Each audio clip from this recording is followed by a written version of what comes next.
Welcome to Lithuania.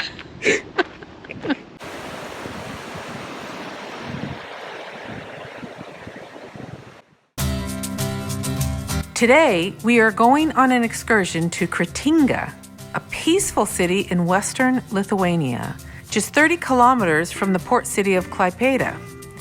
We'll be visiting an ethnic history museum as part of our tour called Kretinga City of Culture and Spirituality. Join us as we explore this charming rural town and discover the rich history and beautiful landscapes of the region.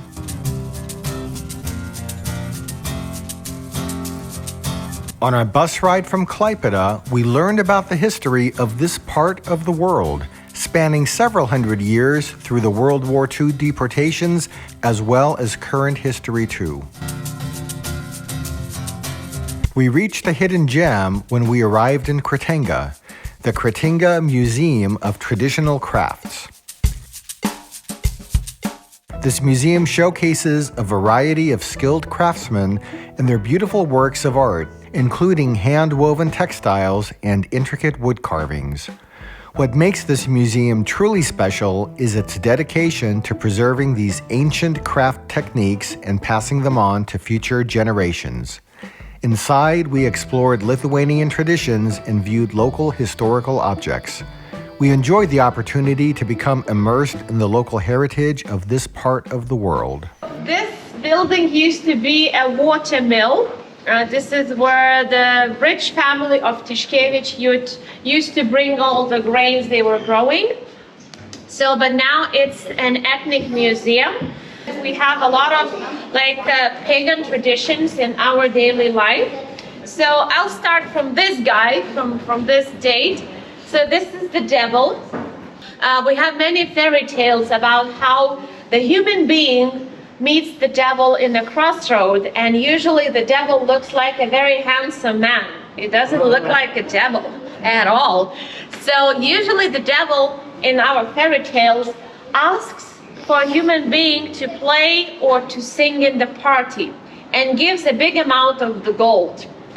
And the person plays or sings in the party, but when the dawn goes up and the rooster starts singing, all the party is gone, and instead of gold, you have rocks.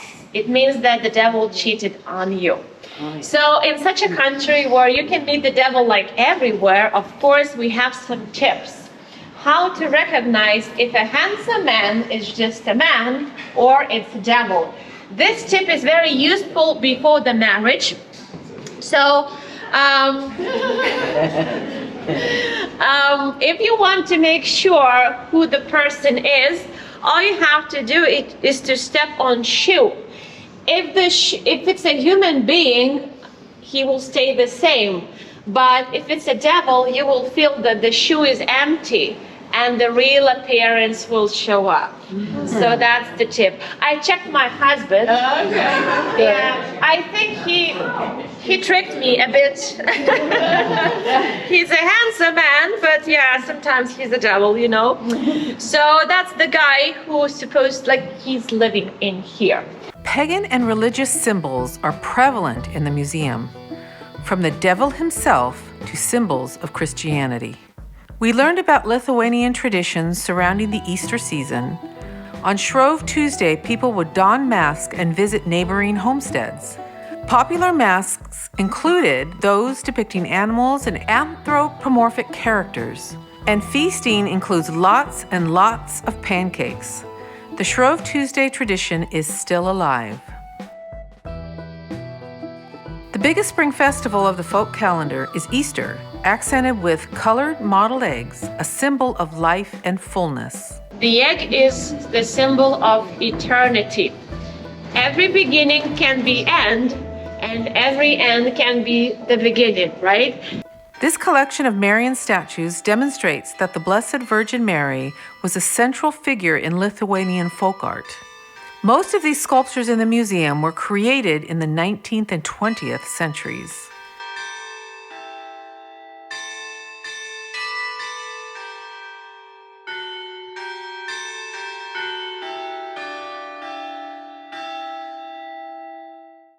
So here you see some sculptures. They are taken from a very small shrines.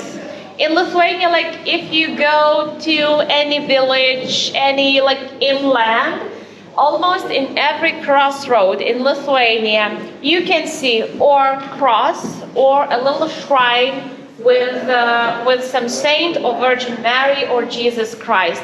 This is how we do believe that we are protecting ourselves and our crossroads. Every single ethnic region has different dialect, different costume, a bit different food, different songs, and different many things. So as a lowlander, I'm wearing a lowlander's costume. My skirt, again, is made from wool. It's homemade wool. It took 4 meters to make this skirt. Wow. Yes, it's quite heavy.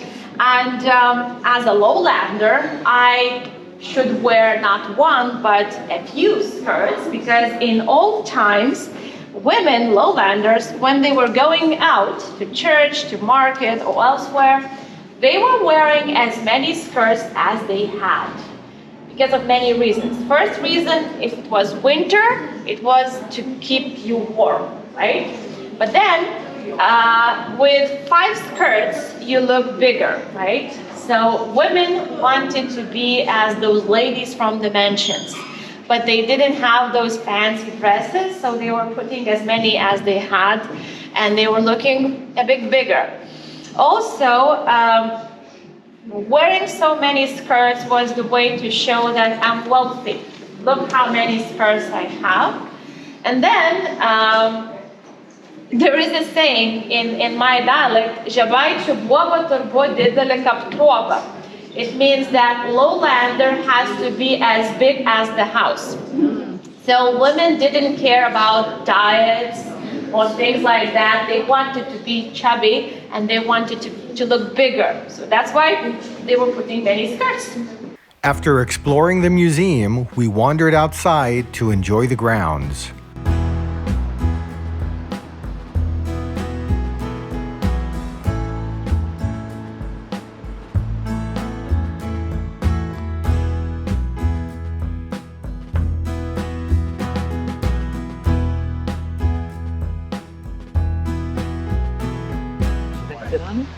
I don't know about that one, lady.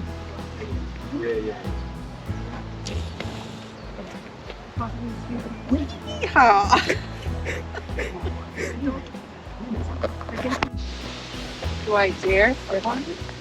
Do you dare? Do I dare? I hope it's okay. Hello. Hello. Ah, the hills must be alive with the sound of music. That was fun. Our museum tour included a tasting of coffees, pastries, and chocolates. And even though we're vegetarian, we had some chocolates that were infused with bacon bits. And because we can't say no to chocolates, Well, and we have to ate be them. polite. I mean, they were offering. And we love chocolate. Yes, we do. Yes. It was different, but good. It was good. Yes. We walked across the street to the Winter Garden Heritage Museum grounds and the larger Kretinga Museum. If you have more time and enjoy museums, these are highly rated. This is the big mansion that was from that family that pretty much owned the town, I guess. But now it's a museum. And the grounds of the museum are on the 19th century estate of Count Tiškevičius. The Count was a wealthy landowner and politician in Lithuania. The Count's estate, which now houses the Kretinga Museum, served as a gathering place for intellectuals and artists instrumental in preserving Lithuanian culture during the dark Soviet period. Count Tiškevičius's legacy lives on through his contributions to preserving Lithuania's cultural identity. After our visit, it was time to get back on the bus to go to our next destination, and we'll take you with us next time on The Places Where We Go.